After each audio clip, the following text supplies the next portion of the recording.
Would. Not this type of wood, but this type of wood. This word confuses a lot of students. We use it in so many different ways in English that students don't know when to use it, when not to use it, and when to use will instead. So today we're gonna look at the 5 ways that we can use this type of would.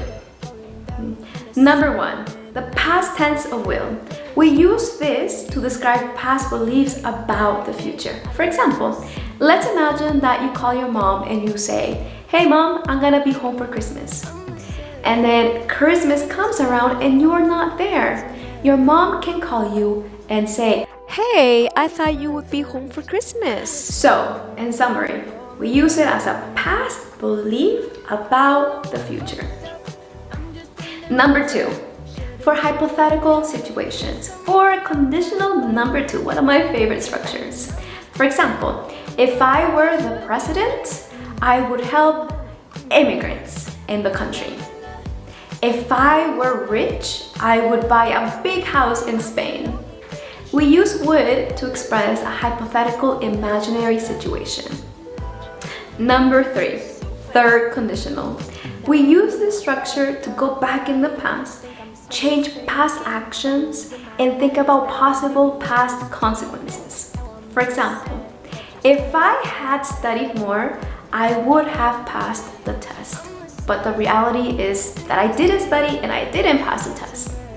If you had woken up earlier, you wouldn't have missed the bus.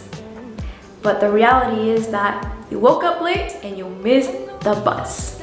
So that's third conditional. Number 4. Number 4 has to do with repeated past actions. For example, when I was little, my parents would read me a bedtime story every night. During the summer, we would go to Disneyland and visit our grandparents. So these are past habits that repeated themselves in the past, and we use would. Number 5, politeness. If you want to be polite, you might want to stick the word would in front of a question. If you're talking to a relative or a friend, you can simply say something like this: "Hey, pass me the salt." But if you want to be polite and you're talking to someone that you don't know that well, it's better to say, "Would you please pass me the salt?" Another example: "Would you mind explaining this point to me again?" So, would for politeness. Okay, so that was would. Remember, we use it for the past tense of will, for repeated actions in the past, for second conditional, for third conditional, and for politeness. And do not use it for future things, okay? I hope that this will help you in the future, and I'll see you soon.